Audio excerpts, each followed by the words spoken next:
Que bom ter você aqui com a gente, começando o dia, adorando ao Senhor, buscando a sua face, ouvindo a sua voz e o conhecendo cada vez mais por meio da palavra de Deus.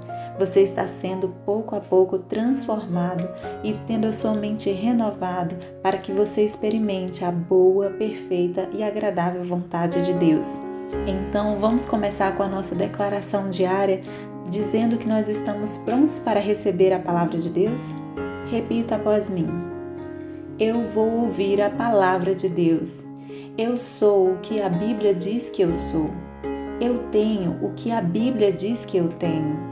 Eu posso fazer o que a Bíblia diz que eu posso fazer. Hoje eu serei tocado pela palavra de Deus.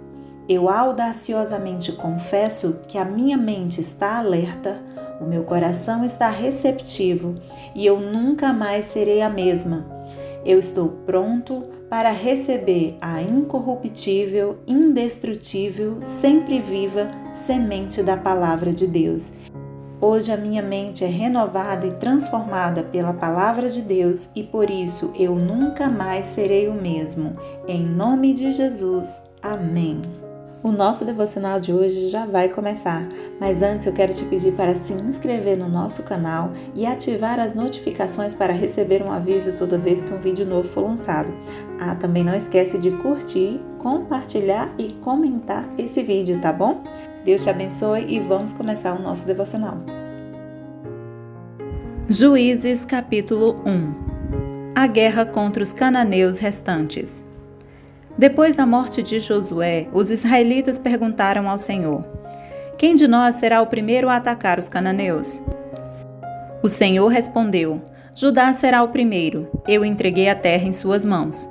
Então os homens de Judá disseram aos seus irmãos de Simeão: Venham conosco ao território que nos foi designado por sorteio e lutemos contra os cananeus. Iremos juntos para o território. E os homens de Simeão foram com eles. Quando os homens de Judá atacaram, o Senhor entregou os cananeus e os ferezeus nas mãos deles, e eles mataram 10.000 homens em Bezeque. Foi lá que encontraram Adoni-Bezeque, lutaram contra ele e derrotaram os cananeus e os ferezeus. Adoni-Bezeque fugiu, mas eles os perseguiram e o prenderam e lhe cortaram os polegares das mãos e dos pés. Então Adoni-Bezeque disse: 70 reis com os polegares das mãos e dos pés cortados apanhavam migalhas debaixo da minha mesa. Agora Deus me retribuiu aquilo que lhe fiz. Eles o levaram para Jerusalém, onde morreu. Os homens de Judá atacaram também Jerusalém e a conquistaram. Mataram seus habitantes ao fio da espada e a incendiaram. Depois disso, eles desceram para lutar contra os cananeus que viviam na serra, no Neguebe e na Cefelá.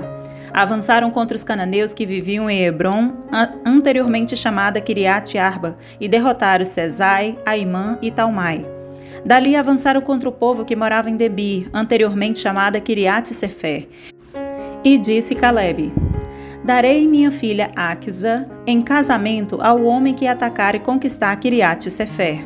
Otoniel, filho de Kenaz, irmão mais novo de Calebe, conquistou a cidade. Por isso Calebe lhe deu a sua filha Aquisa por mulher. Um dia, quando já vivia com Otoniel, ela o persuadiu a pedir um campo ao pai dela. Assim que ela desceu do jumento, Calebe lhe perguntou: O que você quer? Ela respondeu: Dê-me um presente. Já que o Senhor me deu terras no Neguebe, dê-me também fontes de água. E Calebe lhe deu as fontes superiores e as inferiores. Os descendentes do sogro de Moisés, o queneu, saíram da cidade das palmeiras com os homens de Judá e passaram a viver no meio do povo do deserto de Judá, no Neguebe, perto de Arade. Depois, os homens de Judá foram com seus irmãos de Simeão e derrotaram os cananeus que viviam em Cefate e destruíram totalmente a cidade. Por essa razão, ela foi chamada Ormá.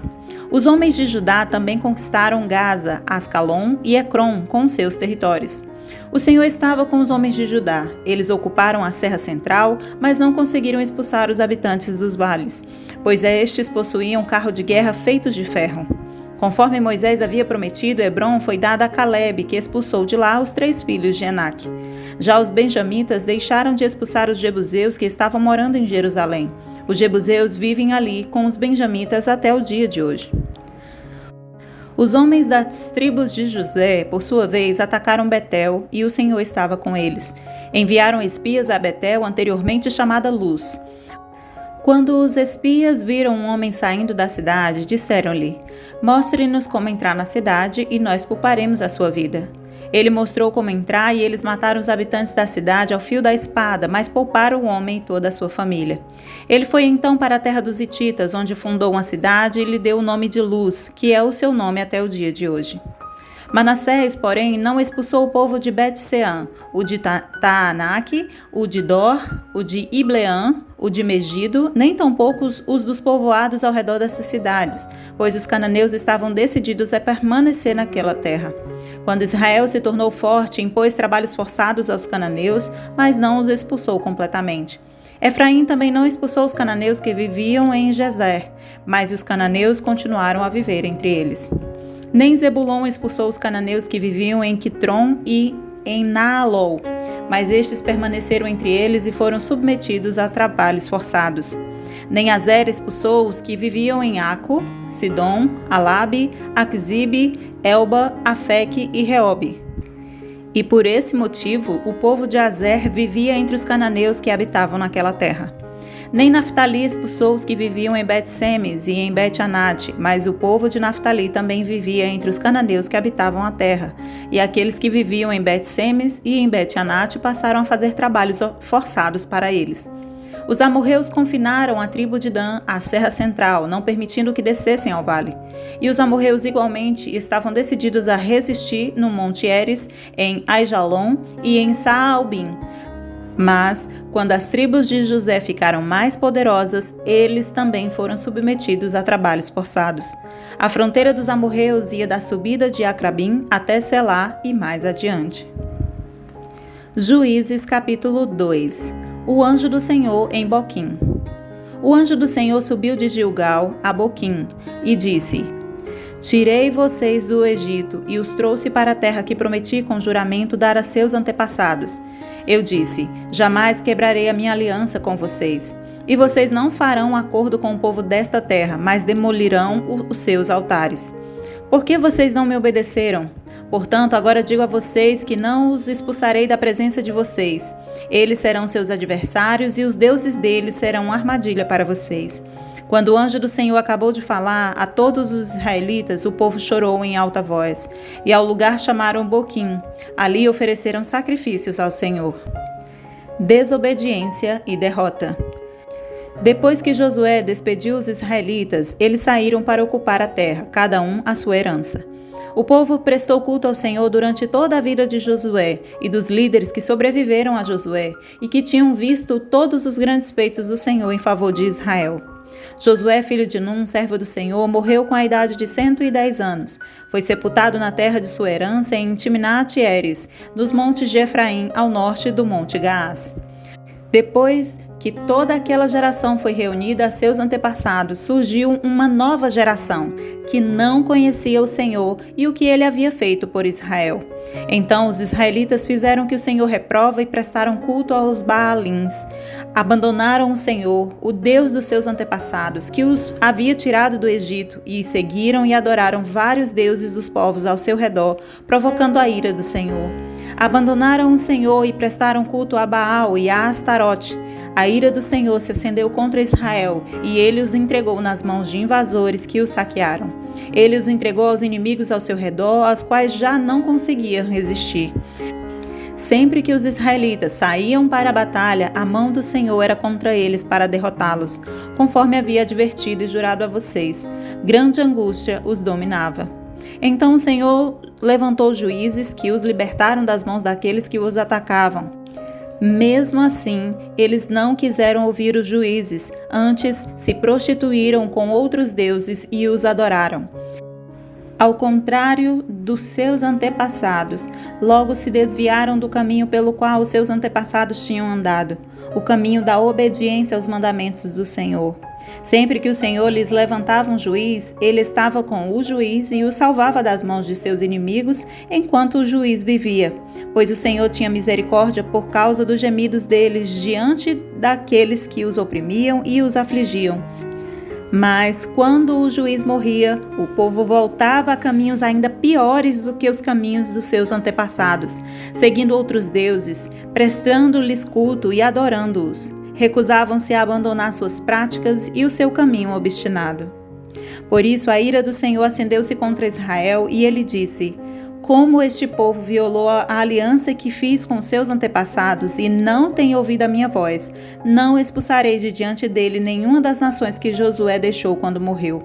Eu as usarei para pôr Israel à prova e ver se guardará o caminho do Senhor e se andará nele como o fizeram os seus antepassados. O Senhor havia permitido que essas nações permanecessem. Não as expulsou de imediato e não as entregou nas mãos de Josué. Juízes capítulo 3. São estas as nações que o Senhor deixou para pôr à prova todos os israelitas que não tinham visto nenhuma das guerras em Canaã. Fez isso apenas para treinar na guerra os descendentes dos israelitas, pois não tinham tido experiência anterior de combate. Os 5 governantes dos filisteus, todos os cananeus, os sidônios e os heveus que viviam nos montes do Líbano, desde o monte Baal-Hermon até Lebo-Hamate. Essas nações foram deixadas para que por elas os israelitas fossem postos à prova, se obedeceriam aos mandamentos que o Senhor dera aos seus antepassados por meio de Moisés. Os israelitas viviam entre os cananeus, os hititas, os amorreus, os ferezeus, os heveus e os jebuseus. Tomaram as filhas deles em casamento e deram suas filhas aos filhos deles, e prestaram culto aos deuses deles. Otoniel. Os israelitas fizeram o que o Senhor reprova, pois se esqueceram do Senhor, o seu Deus, e prestaram culto aos Baalins e a Azerá. Acendeu-se a ira do Senhor de tal forma contra Israel que ele os entregou nas mãos de Cuxã-Risataim, rei da Mesopotâmia, por quem os israelitas foram subjugados durante 8 anos. Mas quando clamaram ao Senhor, ele lhe levantou um libertador, Otoniel, filho de Kenaz, o irmão mais novo de Calebe, que os libertou. O Espírito do Senhor veio sobre ele, de modo que liderou Israel e foi à guerra. O Senhor entregou Cuxã-Risataim, rei da Mesopotâmia, nas mãos de Otoniel, que prevaleceu contra ele. E a terra teve paz durante 40 anos, até a morte de Otoniel, filho de Kenaz. Eude. Mais uma vez os israelitas fizeram o que o Senhor reprova, e por isso o Senhor deu a Eglon, rei de Moabe, poder sobre Israel. Conseguindo uma aliança com os amonitas e com os amalequitas, Eglon veio e derrotou Israel e conquistou a cidade das palmeiras. Os israelitas ficaram sob o domínio de Eglon, rei de Moabe, durante 18 anos. Novamente os israelitas clamaram ao Senhor, que lhes deu um libertador chamado Eude, homem canhoto, filho do benjamita Gera. Os israelitas o enviaram com o pagamento de tributos a Eglon, rei de Moabe. Eude havia feito uma espada de 2 gumes, de 45 centímetros de comprimento, e a tinha amarrado na coxa direita debaixo da roupa. Ele entregou o tributo a Eglon, rei de Moabe, homem muito gordo. Em seguida, Eude mandou embora os carregadores. Junto aos ídolos que estão perto de Gilgal, ele voltou e disse: "Tenho uma mensagem secreta para ti, ó rei." O rei respondeu: "Calado." E todos os seus auxiliares saíram de sua presença. Eude aproximou-se do rei, que estava sentado sozinho na sala superior do palácio de verão, e repetiu: "Tenho uma mensagem de Deus para ti." Quando o rei se levantou do trono, Eude estendeu a mão esquerda, apanhou a espada da sua coxa direita e cravou-a na barriga do rei. Até o cabo penetrou com a lâmina, e como não tirou a espada, a gordura se fechou sobre ela. Então Eude saiu para o pórtico, depois de fechar e trancar as portas da sala atrás de si. Depois que ele saiu, vieram os servos e encontraram trancadas as portas da sala superior e disseram: "Ele deve estar fazendo suas necessidades em seu cômodo privativo." Cansaram-se de esperar e, como ele não abria a porta da sala, pegaram a chave e a abriram. E lá estava o seu senhor caído no chão, morto. Enquanto esperavam, Eude escapou, passou pelos ídolos e fugiu para Seirá.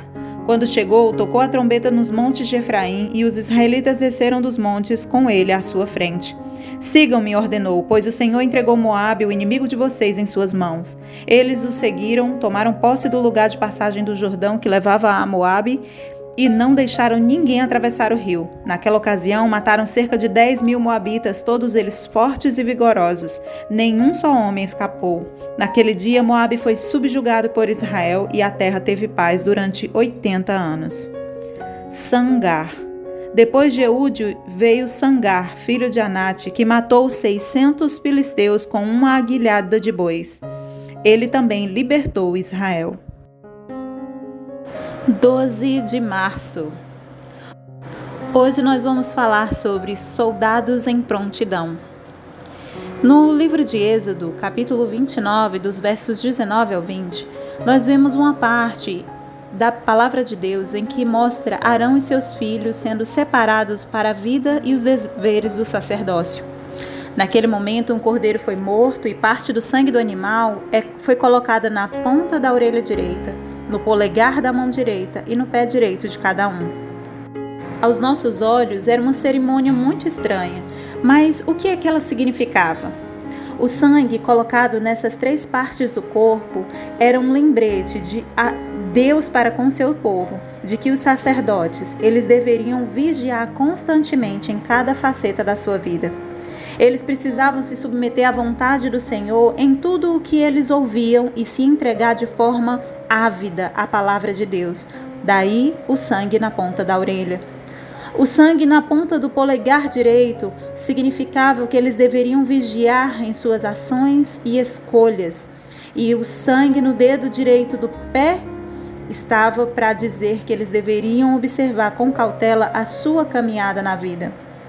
Em muitas culturas, o lado direito do corpo era favorecido.